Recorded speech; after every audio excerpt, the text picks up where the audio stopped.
Hello, everyone. For this half of the module, we'll be discussing Chapter 2, which talks about the legal system. I'm going to admit to you all right up front that my specialty is psychology and not the legal system. So those of you who are criminal justice majors, for example, will probably know more about some of this than I will. I'm going to show you just a brief overview, tying things to what the book discusses. And I'm looking forward to hearing you all's feedback as we go throughout the discussion boards as well. So the first thing I want to talk about is the approach that we take to the legal system. So there's something called the inquisitorial approach, and that's used in Europe, although not Great Britain. And here the judge has more control over the proceedings. So the judge is the one who will question the witnesses, present evidence. Our system here in the US is an adversarial system. Exhibits, evidence, and witnesses are assembled by these representatives, the attorneys, and they are trying to convince the fact finder or the judge that their side's viewpoint is the truthful one. In a jury trial, judges rarely call witnesses or introduce evidence, although they often will question witnesses in a bench trial, a trial without a jury. There's a criticism of the adversarial system that it can distort the truth. If you have a better lawyer, they can hire better experts. Your side might win, not because it is the true side, but because it is the better supported side. There are a lot of benefits to the adversarial system, however. They've been shown to lead to less biased decisions that are seen as fair by both parties in the dispute. And participants have plenty of opportunities to present their version of the facts. So then again, they feel like they're treated fairly. One of the things we're going to talk about here is legality versus morality. So laws are designed to specify precisely which conduct is illegal. This is often referred to as black letter law. But does that always match up with morality or our sense of right and wrong? Sometimes not, right? For example, the topic of euthanasia in humans highlights the inconsistency between legality and most people's perceptions of what's moral, ethical, and just. A lot of Americans believe that people should have the right to die with dignity. Others are morally opposed to it. Some states have it legally allowed, others do not. The vast majority do not. The citizen's sense of legality and morality is very important. Legislatures and scholars have argued for centuries about whether or not the law should be consistent with this citizen's sense of morality. Researchers have asked whether the principles of the model penal code are compatible with the citizen's intuitions. So researchers have considered whether people think about how attempted crime should be punished, right? And how that matches up with the model penal code. So this code says that attempts should be punished in the same way as completed crimes, that your intention is important. But not all people actually believe that. People don't accept this view. It's found in research. They don't think it's actually the moral equivalent of doing it. Psychologists have studied how people assign causes as well, including intentions, to the behavior of others and to themselves. Attribution theory is really important here. So those of you who have taken intro psych or cognitive psych, this might sort of stir something up for you. So your attributions tend to vary along three dimensions. So you have internality, or how internal it is, whether we explain the cause of an event is due to something inside of us, or external, something outside of us, something in the environment. Stability, whether we see the cause of behavior as being enduring or temporary. And then globalness, whether we see the cause as specific to a limited situation or applicable to all situations. So an individual who makes internal, stable, and global attributions about an act of misconduct will see as an offender as culpable and deserving of punishment. A person who sees their attributions as External, caused by something else, unstable, or very specific explanations of the same act won't fall along the same lines. When making inferences about what caused another person's behavior, especially behavior that has negative consequences like a crime, we tend to attribute the cause to stable factors that are internal to the person. But when our own actions lead to negative outcomes, we're much more likely to blame external environment. And this is sometimes called the fundamental attribution error, the idea that if someone else does something, it's because of something wrong with them. But if I do the same thing, then it's not my fault. It's something else that was happening all around me. The silliest example I give of this that's also very simple is you see someone trip and you think, oh, they're very clumsy. You trip over the same crack in the sidewalk and you think, gosh, why didn't they fix that? There may be significant consequences of discrepancies between citizens' sense of morality and the legal system's sense of legality. For the law to have any authority, it kind of has to match up, right? And when that consistency is lacking, citizens may feel alienation from authority and are less likely to be compliant with those laws.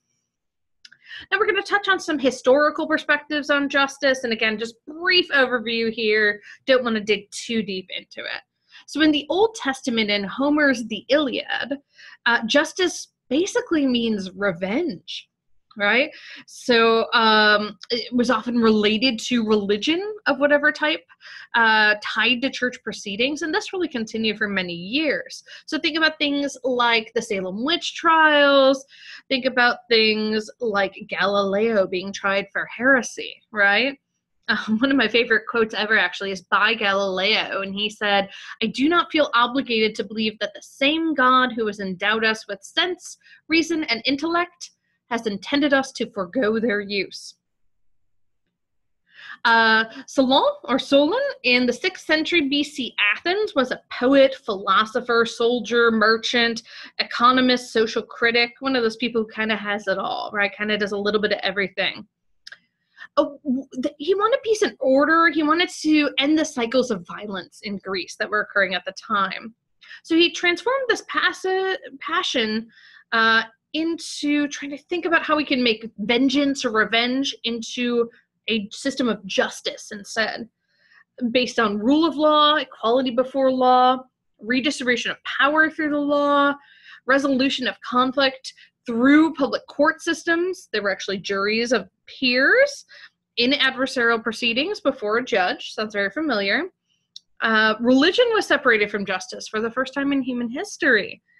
And it changed this idea of private revenge to a public justice system.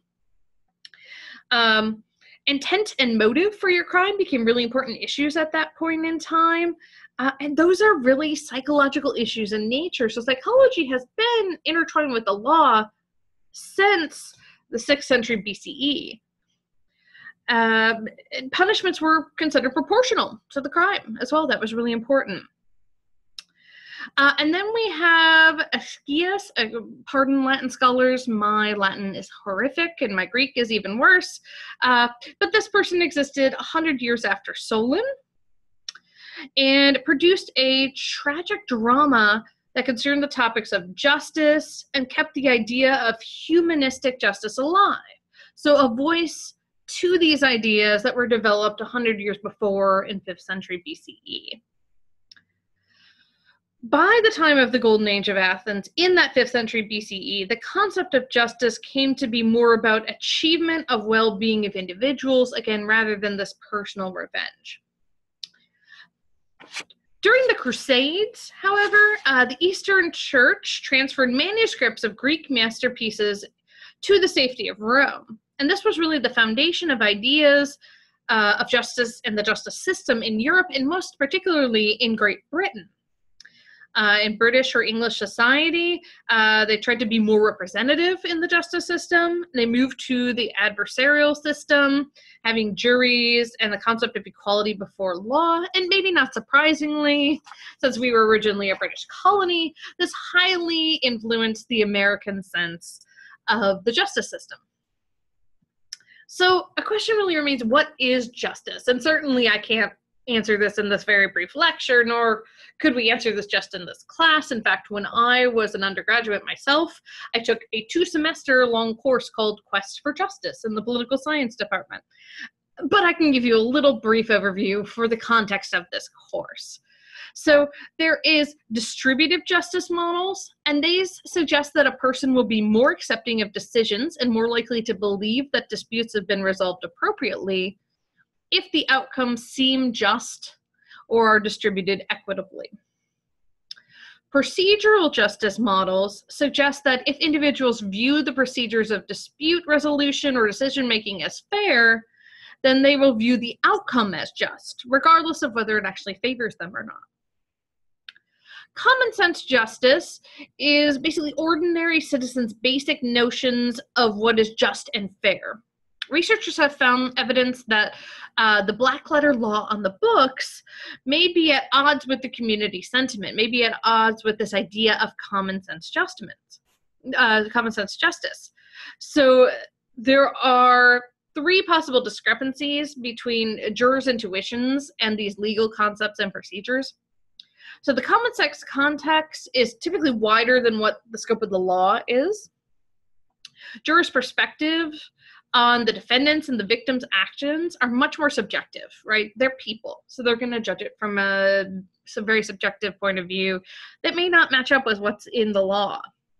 And jurors take a proportional approach to punishment, whereas the law asks them to consider the defendant essentially in isolation. So we're going to touch on the court system. Again, you can take entire classes on this. This is just a brief overview. So federal courts have jurisdiction over cases arising under the Constitution or federal laws, but typically don't have jurisdiction over cases arising under state laws, unless the plaintiff and defendant are from different states.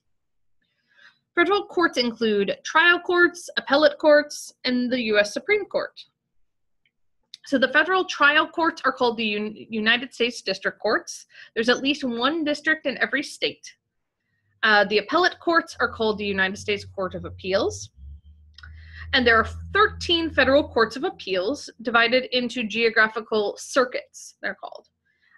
Appeals are assigned to 3 judge panels. These judges examine the record from the district court case, so documents that the lawyers believe the judges need in order to decide the case. They read the briefs or the lawyers' written arguments, and they listen to the oral arguments, the lawyers' debate about the case before voting. The panel decides the case by majority vote. One of the judges writes an opinion explaining why the court decided what it did. The United States Supreme Court is made up of 9 justices, and they have the authority to review all cases decided by federal appellate courts, and they also have the authority to decide not to review those cases. The Supreme Court also has the authority to review state court decisions based on the Constitution or on laws of the United States. So if a state court has made a decision that actually falls under the purview of the Constitution, the Supreme Court can hear that case. It reviews only those cases that the justices view as most significant. So they cannot logistically review all the cases that they get. And when they do decide to review a case, the order granting review is called a writ of centoriini. Again, please forgive my Latin. The court reviews only a small percentage of the cases it is asked to consider. Now, state courts are typically divided into lower courts and trial courts. Lower courts have jurisdiction over only specific matters, might be like probates of wills, administration of estates, family matters, cases involving juvenile offenders, family courts that handle things like divorce, child custody, child dependency. Juvenile courts deal with legal questions concerning delinquency. Trial courts typically decide any case that concerns state laws. So most criminal cases are tried in state courts. These include things like drunk driving, armed robbery, and the like. State court systems also typically include 1 or more courts of appeal, and there's usually a state Supreme Court as well. Now, we can get much more specific, and in fact, this is a lot of where psychology starts interacting with some of these courts, and you can have more specific courts that have often been called problem-solving courts. Communities are increasingly creating these problem-solving courts to help troubled individuals cope with the problems that brought them to court. This approach, in which the law is used as a vehicle to improve people's lives instead of just punish them, is often called therapeutic jurisprudence. Examples of these include drug courts, mental health courts, homelessness courts, and domestic violence courts. These are pretty unconventional courts, so oftentimes the clients are able to speak directly to the judge rather than communicating through their attorney. Drug courts were designed to deal with offenders whose crimes are related to addiction, not surprisingly. In exchange for successful completion of the program, which often includes treatment programs, supervision, they may dismiss the original charge or reduce or set aside a sentence, assign a lesser penalty, or make some combination of these adjustments. The findings are mixed as to how successful these are. So graduates of these type of court programs were about a third less likely to be rearrested on subsequent drug charges. And maybe even some serious violent offenders can be helped in drug courts. So there's something here. Mental health courts were designed for offenders dealing with significant or serious mental illness. Deinstitutionalization is what really led to this. So we used to have many state-run institutions where someone who was mentally ill and couldn't really live in society could live out their lives. Now, they weren't always the best, and so that partially led to deinstitutionalization, or the closing of these mental hospitals, really in the 70s and around those decades. And so that left many mentally ill individuals without services, medications, or even a place to live. As a result, the mentally ill have experienced high rates of homelessness, unemployment, alcohol and drug use, and physical and sexual abuse, unfortunately. And many end up incarcerated in jails and prisons. If the offender is diverted from the regular criminal courts to a mental health court, there's a mental health team that prepares a treatment plan to lead to long-term psychiatric care and eventually reintegration into society. These charges are dismissed if the offender follows the treatment plan. Evaluations of these courts suggest that they have been somewhat effective in linking participants to treatment service and reducing recidivism rates. Homelessness courts really aim to reduce homelessness by dealing with landlord and tenant issues and addressing the underlying causes of homelessness, such as mental illness, as we just discussed, lack of job skills, language barriers, and the like.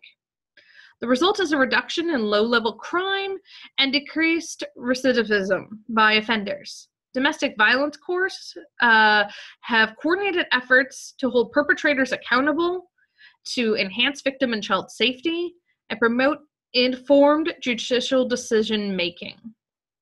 So they involve specially trained judges and staff, coordination with community resources, just like these other courses we've been talking about, and close monitoring of the perpetrator before and during and after the case.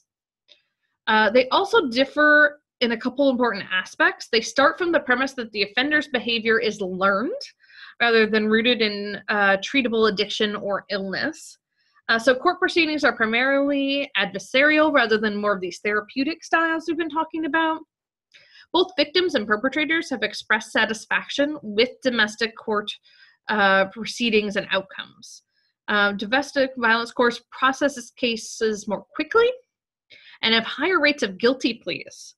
In addition, perpetrators are much more likely to comply with judge-ordered conditions. There are some criticisms here. There is the thought that maybe threatening punishment to coerce rehabilitation is unfair.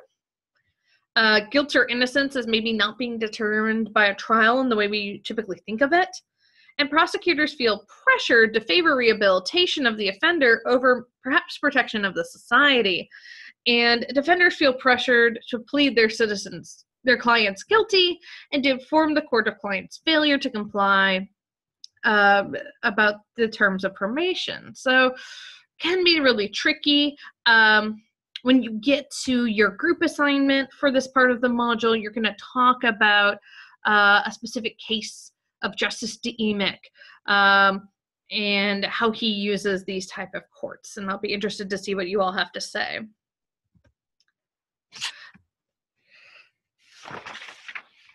So there are several important players that I think it's that we should focus on who really end up psychologically implicated and enmeshed in this system. And judges are perhaps the most obvious of these, right? So judges are the deciders. They make these decisions, and oftentimes that can be not only pressure during the case, but also sometimes outside pressures as well. And we're going to talk about why that is. So how are judges selected? Many state court judges are actually elected. Typically, the governor makes an initial appointment, and then the judge is retained or not in a popular election. If they're retained, they serve a number of years, and then you have to run again. So much like any politician who has to run for election, that sort of has to be in the back of your mind. Supporters say this makes the judges accountable to the public, which could be a very good thing. A judge who makes unpopular decisions can then be removed. Judicial retention elections, however, may invite pressure from special interest groups, which may take away from the objectivity we really like to see in the legal system. That fairness and impartiality. Now, in terms of other influences on judicial judgments, until recently, federal judges were almost exclusively male and white. Racial minorities were very underrepresented. Women were very underrepresented. This began to change during the presidencies of Jimmy Carter and Bill Clinton, and of course, Barack Obama. Jimmy Carter, for example, appointed 21% women or minorities. Bill Clinton appointed 49% women or minorities. Research has been done as to whether male and female judges view cases differently. One study showed no effects of judges' gender or race on decisions. So men and women, whites and non-whites, were equally likely to rule in favor of the plaintiff or the defendant. Didn't really matter at all. Now, in the legal model of decision making, judges dispassionately consider the relevant laws, precedents, and constitutional principles. Judicial bias really has no part at all in decision making. In the attitudinal model of decision making, judges view the facts of the case in light of ideological attitudes and values of the justices, and most who talk about this favor this model. So how do judges decide? Models of human judgment really distinguish between intuitive processes that occur spontaneously, often without careful thought or effort, and deliberative processes that involve mental effort, concentration, motivation, and the application of rules. Judges have been shown to use intuitive decision processes to respond to suggested damage awards, descriptions of litigants' conduct, and inadmissible evidence, even though we would probably think that judges usually use deliberate processes. So there are a lot of risks to being a judge. Again, you're going to address this in your group assignment for this module. In particular, your group assignment touches on the case of Judge Roll. If you're not familiar with this case, this judge was present at an event with then Congresswoman Gabrielle Giffords in Arizona. A man who did have some mental illness came to that event and opened fire with a weapon. He shot Representative Giffords through the skull. She somehow survived. Judge Roll, unfortunately, was killed at that event. So judges don't always have the most safe job, to be honest. So that's something that we really need to ponder. The last thing